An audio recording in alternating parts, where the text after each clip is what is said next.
2023, huh? Seriously, it's been one of the best years for video games ever. And it's not just in the AAA world. Indie games have been killing it. As someone who considers himself an indie gamer first and foremost, I have been blown away by the titles that I've seen. One such example is the game we're gonna be talking about today, Slay the Princess. You're not actually going to try and slay me or anything, right? Despite the seemingly obvious plot of this game vis-a-vis the title, allow me to assure you, this game is far from simple. You wanna slay the princess? Good luck. You don't even know who she is. Or maybe that's exactly the point. Maybe we're all just really good at really misreading the room. Jesus knew it, tried to warn us. Let's talk about it. Folks, welcome to Checkpoint Church, where nerds, geeks, and gamers come together to talk about faith, games, and sorry, Mario, the Myrtle Princess is in another castle. If you try, I'll kill you. I am your nerd pastor, Nate. If you like these weekly deep dives, be sure to sub, hit that bell, and find out when our next one drops. Folks, today we're gonna be reading from the Gospel of Mark, chapter 7, verses 14 through 23. As always, we're gonna be reading from the NRSV UE. That's our preferred translation. It's what's gonna be up on the screen. Our guest liturgist today is gonna be Xando Calrissian. Take it away, Xando. Then he called the crowd again and said to them, "Listen to me, all of you, and understand. There's nothing outside a person that by going in can defile, but the things that come out are what defile." When he had left the crowd and entered the house, his disciples asked him about the parable. He said to them, "So are you also without understanding? Do you not see that whatever goes into a person from outside cannot defile, since it enters not the heart, but the stomach, and goes out into the sewer?" Then he declared all foods clean.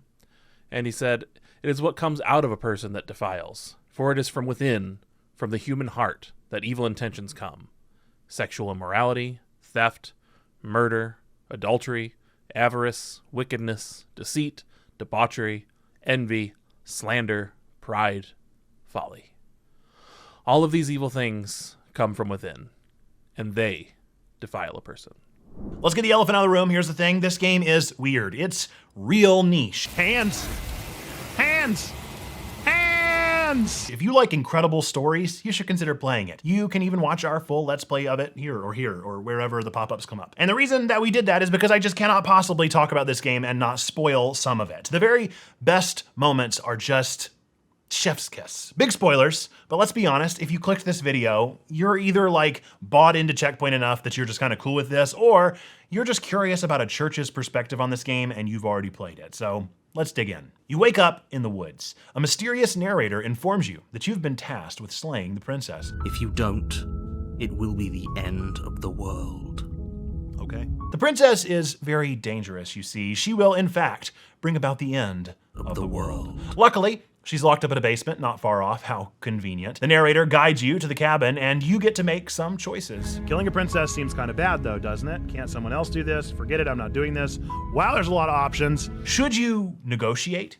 Should you lie? Should you be afraid? Should you kill the princess? I'm here to slay the princess. I'm going to slay the princess. Don't you dare. I'm doing it. You do. And almost inevitably, she dies or you do. And then you wake up in the woods. A mysterious narrator informs you that you have been tasked with slaying the princess. The princess is very dangerous, you see. She will, in fact, bring about the end of the world. She's locked, this feels familiar. You go to the basement. Somehow, the princess has changed. Quick, get me out of these chains. Again, you die or she dies. Then you wake up in the woods. A mysterious narrator informs you that you've been tasked with slaying the princess. The princess is very dangerous, you see.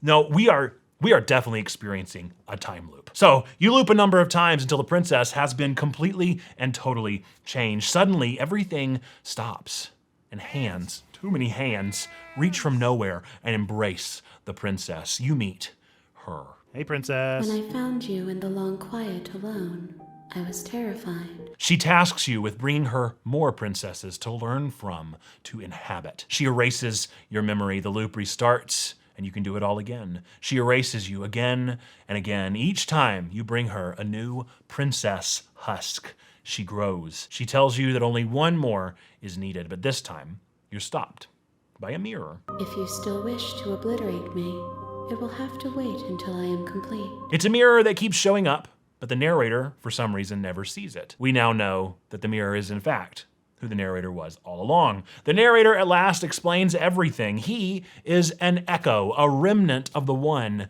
that made you. Well, that tore you apart from your other half. Your other half, of course, being her. We will meet again. Sort of. Again, you gotta play this game to really comprehend this. But forever is so long. The Echo explains that you are this God, known as the Long Quiet, a void of nothingness, stability, stasis. The princess is also a deity of sorts, known as the Shifting Mound. She is pure change. She becomes what you perceive her to be. She is chaos. She is rebirth. She is death. She is newness. Her nature is why I had to die, for she becomes that which others perceive her to be. The Echo divided the two of you and created you as the very being that could kill change forever. No one would ever need to die again, or cry again, or do anything again forever and ever. Amen. The Echo believes this is better than the pain that comes along with change. You're faced with a choice. It's the same as it was when you first began. Will you slay the princess? Oh, it's just so good. I'll let you decide what ending to choose, but I gotta be honest, this is one of those journey, not the destination stories. None of these endings really gave me what I wanted, but oh boy, that buildup that I just walked you through, it sure did. I didn't think I'd be so tired. What I really love about this twist at the end and this revelation of the main characters being change and stasis is that the creator of this narrative has built up the lore that what gives change power is perception. The princess becomes what you perceive her to be. If you're scared of her, guess what? She's scary. If she's innocent and doesn't deserve this, then she's innocent and doesn't deserve this. It's all about you and your perception because, yeah, that's exactly right, isn't it? Change isn't hope. Change isn't the boogeyman. Change is merely the possibility of those things. It all depends on how we respond. Before we dive deeper into that, I haven't forgotten our scripture for today, I promise. Our passage comes from the Gospel of Mark and has an instance of what I like to call a disciples moment, because the closest followers to Jesus don't manage to grasp one of his revelations here. Jesus has just finished sharing with this crowd. There's nothing outside a person that by going in can defile or make them impure, but the things that come out are what actually make one impure. The disciples nod along and they're like, yeah, this guy's great, isn't he? And then they go back to the Airbnb and they're like, Jesus, what was that all about? You got to tell us what's going on here. Jesus sighs and begins to explain to the disciples the truth of his word. You guys, I was being literal and metaphorical all at once. Whatever you eat doesn't defile you. It doesn't get into your heart. It goes into the stomach and then is passed. Mark, for some reason, decides to include that this is when Jesus declares all food clean, making the food laws irrelevant to living a righteous life in this era of the Judaic church. But Jesus is clear that this isn't where the story ends. This isn't really about food, despite Mark throwing in that random factoid there. Whatever comes from within the human heart is what is capable of defiling. And it is that which is out of evil intentions. Sexual immorality, theft, murder, adultery, avarice, wickedness, deceit, debauchery, envy, slander, pride,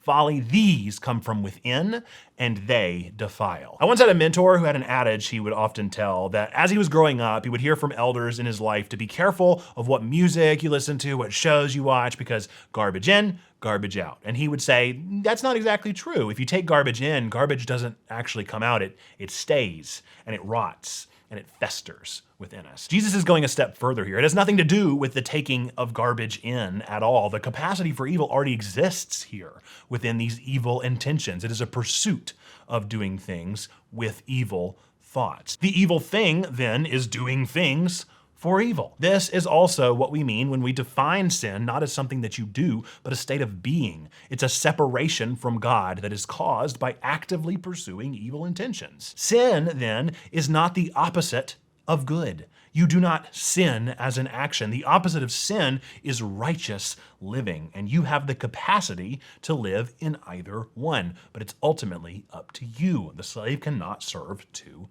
masters. See, the truth brought up in Slay the Princess is one that shows that our narrator guiding us this whole time is wrong. He believes he's doing the ultimate good. He tears apart stasis and change, believing that if change were destroyed or slayed, then the world would be a better place because death would cease. But change is no more evil than sin is an action. Both of these things simply are. What defines them is what we do with them as the ones with the capacity of choice. Without death, there would be no fertile soil. Without fertile soil, there would be no nutrients for food. Without nutrients for food, there would be no life at all. Death with some life is better than no death with no life. In the same way, the human heart must have the capacity to choose. Without the capacity for choice, there would be no sin. For a choiceless life would mean a stable one. However, without the capacity for choice, there would also be no, well, all of it, really. There'd be no unexpected coffee dates, no music in the park, no nothing, all nothing, pointless. Change is no more death than it is life. The Echo has the dichotomy all wrong. It all comes down to how we perceive things. It's why I can't harp on enough about the importance of holy discernment on this channel. We must practice the art of discernment fervently. There's so much coming at us all the time, so much media, so much content, so much real hard life. We have to find a space for discernment. What does it mean to do good with this information I'm receiving? What does it mean to do no harm with this information I'm intaking? How can we grow from that which I am consuming? It's a heart issue. That's what Jesus is getting at here. Stop worrying about the details of the food you're eating, whether it's literal food or metaphorical food. Who cares what day you're eating it on? You're missing the forest for the trees. The food isn't the point, because that just comes in and leaves. What matters is what sticks around. And how are you using that? I think this is also the reason I found myself ultimately dissatisfied with the ending of Slay the Princess. It's a richly written game, and some of the endings give the shifting mound or the princess a chance for some depth in the end. But the main character doesn't quite get the growth that I want in this story. Realizing the capacity for choice and perception is so huge for how we live our lives. The right choice doesn't exist, only the next one does. So we have to prepare ourselves and take seriously our values so that when those decisions arise, we are tackling them with a heart of good, never harming, and spurning on growth. With all this in mind, what does this mean for us today? Maybe you're feeling a bit like the disciples right now. Lord knows I do all the time. Maybe you feel like all of this just went like right over your head and you're like, man, I'm dealing with life one day at a time right now. And I hear you. Sometimes one day at a time is all that we have to offer. And that's why we keep things simple here at Checkpoint. 3 rules. That's it in our spaces. John Wesley forged them quite a while ago, and I've riddled this sermon with them. Really wrestle. What does it mean to do good, do no harm, and strive to grow in your life? The more seriously you're willing to take those 3 simple rules, the more you'll notice the constant application of these in your life. Is that YouTube comment going to do harm? Maybe don't send it. Could that mom carrying in the car seat alone to the grocery store use a hand with the door? That's a good thing to do. Is it a nice day out and you could use a good walk? And that's a way of growing a healthy practice. These things may seem trite, but like Jesus is getting at, it is these things that define the heart of the thing. At the end of the day, it's not the stuff that matters, it's the heart behind it. Work on these 3 rules and watch the way that your life changes and grows and blooms. I invite you to let us in on that journey. Join alongside a community of folks who are walking that same path here at Checkpoint Church, because whether you're a hero, the princess, or the very embodiment of change itself, She is the shifting mound, the ebb and flow. you're always welcome here at Checkpoint Church. Folks, thanks so much for taking time out of your busy days to join us on these nerdy deep dives. It feels so good to be back with you today. It's been a little while since we've done a normal nerdy sermon, and so I am just thrilled to be back in front of the camera, sharing some cool games and stories with you. If you want more of Checkpoint Church and what we're doing, we're normally streaming on Mondays, Tuesdays, and Thursdays, although to be fair, the stream schedule may be about to change very soon, so heads up. Also, we are always active 24/7 over on our Discord. Our Discord has tons of cool channels, things to do, new games to play. We've started a book clubs, game clubs, we started a music league. We got all sorts of stuff going on there. Be a part of that Discord. It's the coolest place around. I'll link both of those down below. And hey, if you watch this far, odds are you liked this one. So if you like this video, be sure to let me know this is one of your favorites by clicking that thumbs up button. I really do pay attention to how many likes we get on these so that we can make more content just like it. By the way, Checkpoint Church is really a church, and we are really funded via our members. So if you've ever felt led to give to this ministry or to this church, I always link that down in the description down below. Again, if you're feeling led in that way, feel free to use that link. Others to watch like this one. I really like this genre of game, and so you're going to find that a lot of the videos that I do are going to be these kind of weird, dark games, namely being Omori. Omori is one of the big ones, one of my favorites out there. And then it's not super deep necessarily, but Deltarune is another good one that you might want to check out and talk a little bit about that story. And then the more recent Dredge, which did a phenomenal job of exploring some of the brokenness of humanity. Great stuff, great 3 videos. Check those out. Let me know what you think. Quick question for you. If you could time travel, would you? I think this is an important question. This is kind of the question raised by this video and by Slay the Princess in general is like, if you could stop change from happening, would you stop change from happening? So let me know, what would you do? If you could time travel, would you? Honestly, I think I probably would. I would just really try to be careful not to mess anything up, and inevitably I would, and then it would make a really good story, I guess. Maybe. Hopefully the world doesn't end because of it. Oh well, details.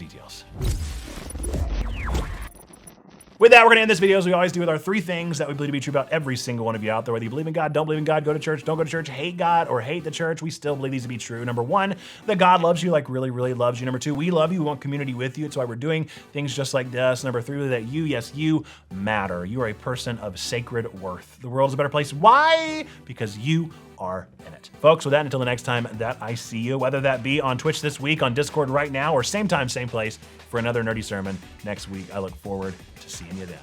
Bye-bye! She certainly feels threatening. Very. Just because she's acting like she's going to stab him doesn't mean she has the means to actually Narrator, do you're it. delusional, dude. Stop second-guessing yourself and do your job. But I'm nervous. I am nervous. Let's be honest. Let's be honest. I guess I could try, I could keep going with the tricker. Nah, let's just be honest. How many more times does she have to vaguely threaten you before you finally decide you're ready to deal with her? I'm just Still being figuring that thorough. out. Do you think I'm in a position of luxury right now? Kinda.